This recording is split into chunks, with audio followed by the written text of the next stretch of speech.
Withdraw the spotlight. The test that exposes ego-addicted loyalty. Most people surround themselves with voices, people who praise them, flatter them, celebrate them. It feels good. It feels safe. But Machiavelli would say that comfort is the most dangerous illusion of all. Because when you are always giving others your attention, your validation, your light, you may think you're building relationships. But what you're really doing is feeding appetites, ego appetites. And the problem with feeding someone's ego is this: the moment you stop, they starve, and then they turn. This is why the first loyalty test is so brutally revealing. Withdraw the spotlight, not permanently, not with drama. Just pause, be still. See what happens when you stop being the source of their praise, their energy, their validation. Who checks in? Who fades out? Who suddenly becomes cold or distant? You'll notice it quickly.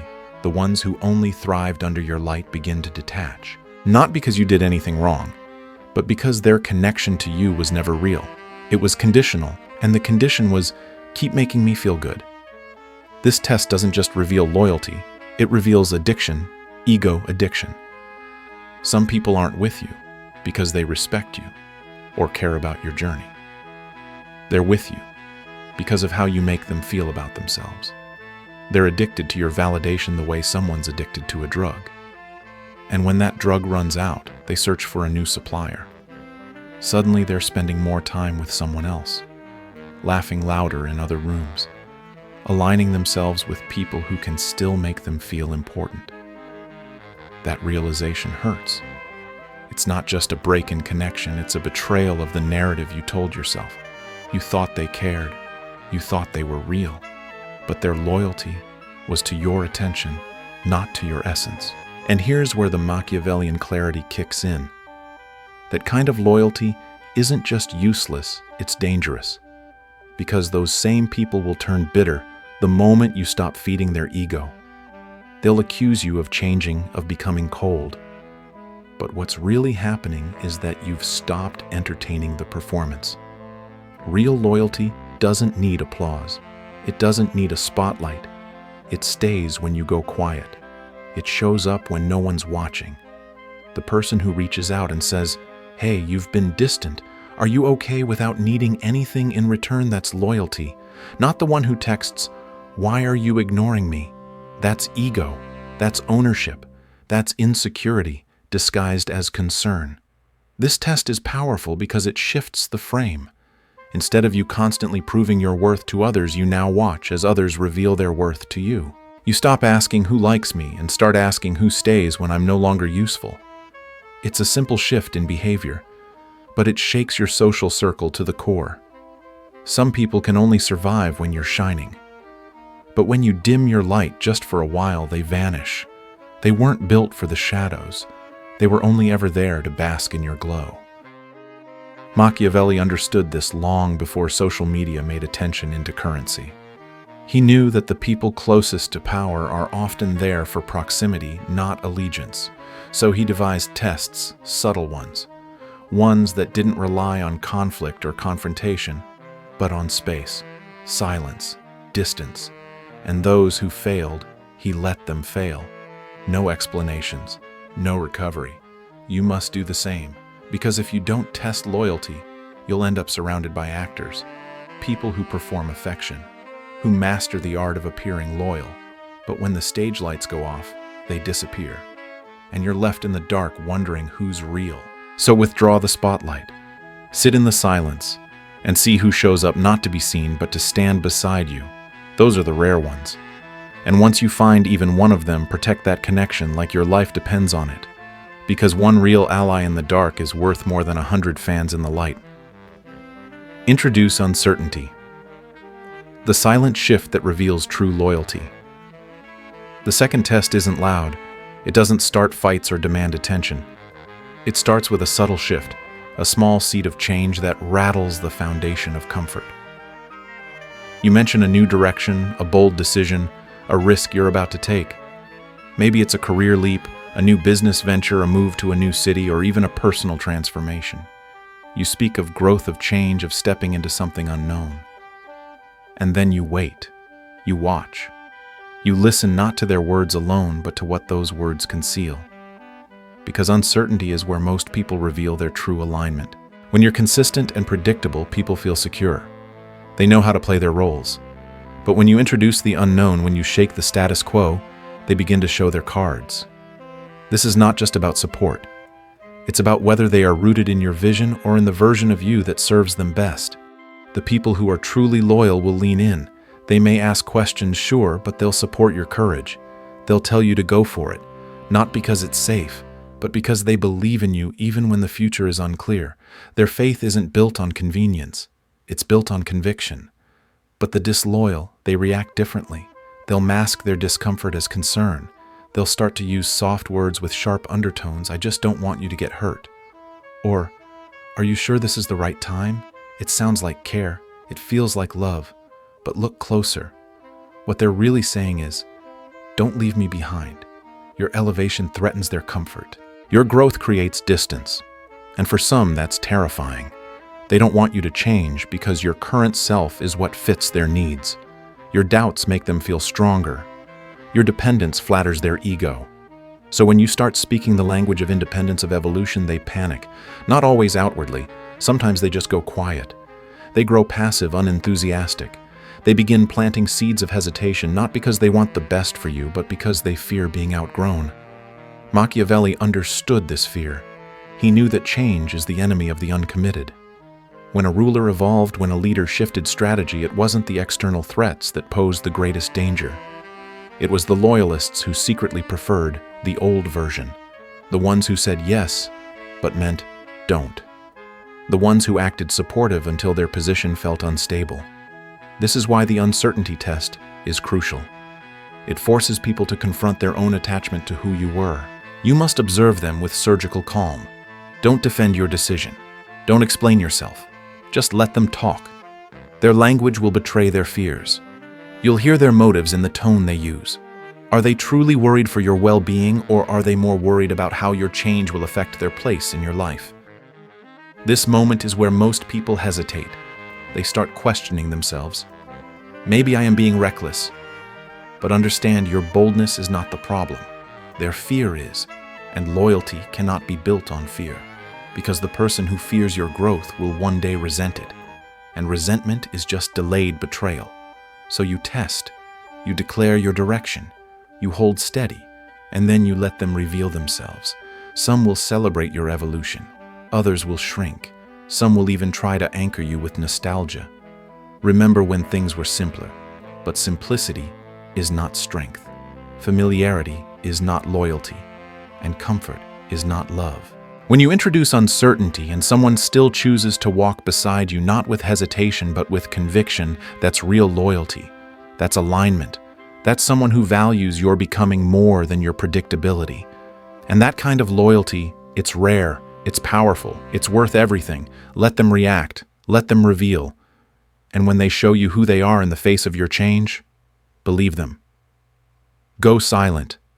The stillness that separates the real from the spectators. Silence isn't just absence. It's a test, a weapon even. One of the most precise Machiavellian tools you can use. Because when you go quiet, when you withdraw without warning, without drama, without explanation, something unexpected happens. The truth begins to surface. People's real intentions, their true loyalty, or lack of it, comes out. Not through their declarations, but through their reactions. We live in a world obsessed with visibility. You post, you talk, you shine, and they flock to you. They laugh at your jokes, echo your opinions, show up at your moments of success. But silence strips that all away. When you're no longer performing, no longer feeding the dynamic, no longer providing them with something, that's when you see who's real. Because silence isn't just empty space. It's an X-ray. It exposes who was drawn to your energy and who was merely feeding on your presence. When you stop responding to texts, when you don't initiate conversation, when your updates vanish and your stories go dark, most people disappear. Not because they're busy, not because they're worried, but because the light they orbited has dimmed, and without it they drift off to find another source. Machiavelli would call them what they are: spectators, not allies, not supporters, just passive observers who came for the show, not the struggle. The most dangerous assumption you can make is believing everyone in your circle is there for you, but most aren't. They're there for the version of you that entertains, that affirms, that gives. The moment you pause that performance, they vanish. That vanishing is painful. It feels like rejection, like betrayal. But it's not a loss. It's a revelation. You didn't lose a real friend. You just stopped feeding a ghost. True loyalty doesn't need a spotlight. It doesn't wait for an announcement. It senses the silence. It feels the distance and steps forward, not because it was invited, but because it's attuned to you. That's the kind of person who sends the quiet message, you've been off lately. Are you okay? Not why are you ignoring me? One comes from care, the other from ego. Going silent reveals more than conversation ever could. It reveals whether your connections are built on substance or stimulation, whether the people in your life care about you or about how you make them feel. And this is where the Machiavellian mind becomes essential. You must not flinch. Don't explain your silence. Don't rush to reassure. Simply observe. The ones who remain, who lean in without needing a show, those are the rare few who deserve your trust. This test is subtle. It doesn't start wars. It starts with a retreat, a step back. And that step back does the work for you. You'll be amazed how quickly people vanish when the validation stops. You'll be even more amazed by the one or two who stay, the ones who don't need an audience to care, the ones who see your absence not as rejection, but as a signal, one worth showing up for. Machiavelli didn't believe in blind trust. He believed in patterns. And silence reveals patterns faster than words ever could. Because in silence there's no stage, no spotlight, no need to perform. And without performance, people revert to truth. Their true character, their true connection to you or to the version of you they needed. So test them. Go silent. Vanish without explanation. Not to hurt, not to punish, but to see, to understand. Let the silence work, like fire burning away what's false, leaving only what can endure. The ones who vanish, let them. You're not being cruel, you're being exact. And in that precision, you gain something most people never will: certainty. Certainty that when everything fades, the noise, the status, the celebration, someone still stands with you in the dark. No applause, no audience, just presence. That's not popularity. That's power. Show temporary weakness. The moment where loyalty is forged or fractured, strength is magnetic. People are drawn to it. They admire it, respect it, and often depend on it. But the truth Machiavelli understood, and that few people dare to test, is that many who gather around your strength are not loyal to you, but to the power you project. That's why the fourth loyalty test is both the most subtle and the most brutal. Allow yourself to appear weak, not broken, not defeated, just human. Share a moment of uncertainty. Let the mask slip. Let them see you unsure, confused, maybe even struggling. It doesn't need to be dramatic. It shouldn't be staged, just real, honest, unfiltered. A moment where your usual confidence is cracked, not shattered, but chipped enough to expose the truth: you are not invincible. And then watch carefully. This is the test that separates the worshippers of your image from the keepers of your soul. Some will pull away almost reflexively. They'll get quiet, awkward, disinterested. Why? Because your vulnerability disrupts the fantasy. You are no longer their symbol of strength, their emotional scaffolding, their source of borrowed power. You've become human, and in becoming human, you become less useful to them. And make no mistake, those who are only loyal to your strength will vanish when it's gone. They won't always leave loudly. Sometimes they just drift. They stop checking in, stop standing beside you, stop showing up. They may even justify it to themselves: I didn't know what to say, or I figured you needed space. But the truth is simpler and more painful. They couldn't handle the reality of you being less than perfect. And if someone disappears the moment you show weakness, They were never strong enough to stand with you in the first place. On the other hand, some people stay. Quietly. Consistently. They don't flinch at your cracks. They don't shrink when your voice trembles. They don't wait for you to be back to normal. They simply stay. That is the definition of loyalty. It's not the one who praises you when you win, it's the one who holds the line when you lose your footing. It's the one who doesn't need your strength to feel secure in your presence. Machiavelli understood the psychology of allegiance better than anyone. He knew that in times of weakness, true loyalty shines the brightest. When the palace shakes and the gold starts to fall from the walls, who picks it up with you and who walks away looking for the next empire to stand beside? This is not about dramatizing your pain.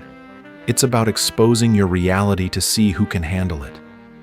Because here's what: most don't realize the people who love the image of you, your success, your confidence, your presence, are not always the ones who love the reality of you. Your exhaustion, your confusion, your silence.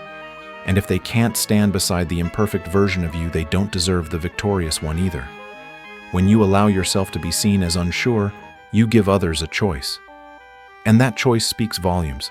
The ones who remain without judgment, without discomfort, without trying to fix you, those people are rare. And once revealed, they must be protected.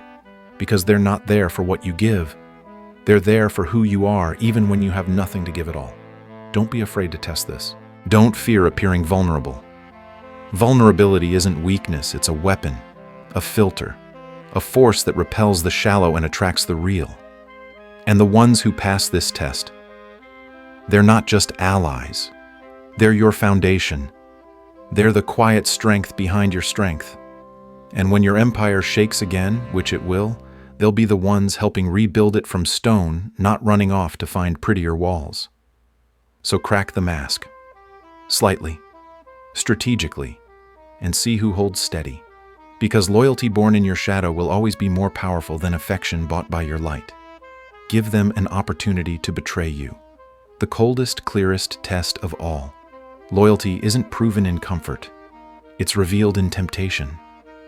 And the fifth Machiavellian test is the most unsettling because it doesn't rely on pulling back or revealing weakness. It requires something colder, calculated silence while you place a subtle opportunity in someone's path. A chance to benefit at your expense.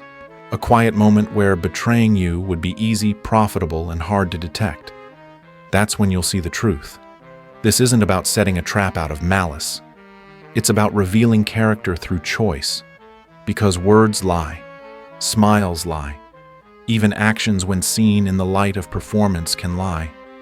But decisions made in secret when no one's watching, those are real. They speak louder than anything someone could ever say to your face. Machiavelli knew this.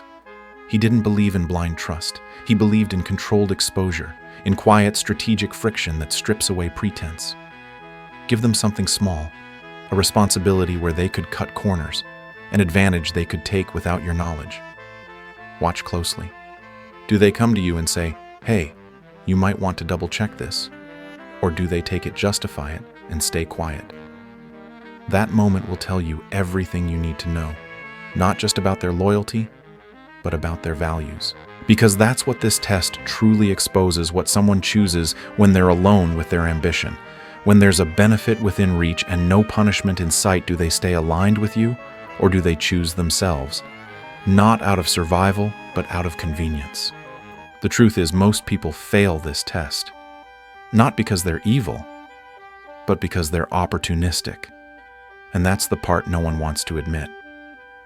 Most of the people around you are loyal to the version of you that serves them your success, your network, your influence. But loyalty isn't loyalty if it only exists when it costs them nothing. The moment there's a decision between your well-being and their gain, the real answer shows up fast. And when it does, do not argue. Do not explain. Do not warn. That moment is the warning. When someone chooses betrayal, even subtle, even once they've already left you in spirit, you're simply making it official. This is where the coldness comes in. Because real power, as Machiavelli taught, is not found in confrontation. It's found in certainty. in clarity, in not needing someone to confess when their actions already gave them away. You'll want to justify it. You'll remember the good times, the laughs, the loyalty they once showed. You'll want to believe it was a one-time mistake. But understand this loyalty doesn't break under pressure if it was real to begin with. If someone betrays you when it's easy, they'll betray you again when it's profitable. And next time the cost might not be your trust, it might be your future. There's a sharp piece in running this test. At first it feels uncomfortable. You question whether you're being cruel, paranoid, manipulative. But that's the illusion. Because you're not creating betrayal, you're revealing it. You're putting fire to the surface to see what burns and what holds. And when someone passes, when they choose you, even when they had nothing to gain from it, that person is gold. They didn't choose you for status, for safety, or for show. They chose you when no one would have blamed them for walking away. That's not just loyalty, that's honor. And it's rare. Rare enough that when you find it, you protect it like a weapon. You return it. You guard it. Because now you know what it's like to see the opposite. This test purifies. It isolates. It removes noise. And what you're left with isn't emptiness, it's precision. Your circle gets smaller, tighter, quieter. But in that stillness, you'll find something unshakable, the kind of loyalty that doesn't break when it bends. That doesn't shift when power does. The kind that would rather lose an advantage than lose their name in your eyes. That's real. And that's the only kind worth building with. Life lesson loyalty is proven in private, not in public. In life, we often trust too quickly. We assume that kind words, years of friendship, or shared memories are enough to guarantee someone's loyalty. But loyalty isn't measured by how someone treats you when things are easy. It's revealed by how they act when they have something to gain by betraying you. The harsh truth is this: most people are loyal to what you provide, not who you are. Your success, your connections, your energy. That's what they're attached to. And when those things fade, so do they. That's why one of the most powerful things you can do is quietly give people the opportunity to choose between benefiting themselves or standing by you, and watch what they do without interference. This isn't about playing games. It's about protecting yourself. By observing their choices in moments where your back is turned, you uncover their values. Not the ones they talk about, the ones they live by. And when someone shows you who they are through action, believe them. Don't justify it. Don't romanticize the past. Make your decision and move on, not with hatred, but with clarity. Because the person who stays loyal when there's nothing in it for them, that's someone worth protecting. That's someone you invest in. That's someone you return loyalty to, not out of obligation, but because they've earned it. In a world full of appearances, this mindset gives you something rare: certainty. And with certainty comes strength. You stop guessing who's real. You start building with those who have passed the fire, not just smiled in the light.